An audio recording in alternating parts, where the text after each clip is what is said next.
These two little kids, this is a little girl, this is a little boy, and they will be looking for new homes on March 13th. So they're not ready to go home yet, but they are ready for their deposits.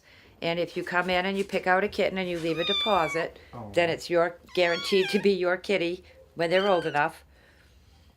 They were born right here and they're doing really, really well. Both of them are long-haired. Again, this is the little girl. She's gray. And the little boy is tiger and white, and they're both gorgeous little babies. Not real happy with me because they were eating when I went in, but yes, you're okay, sweetheart. Okay, so they're ready March 13th and ready for deposits now. And not being very cooperative.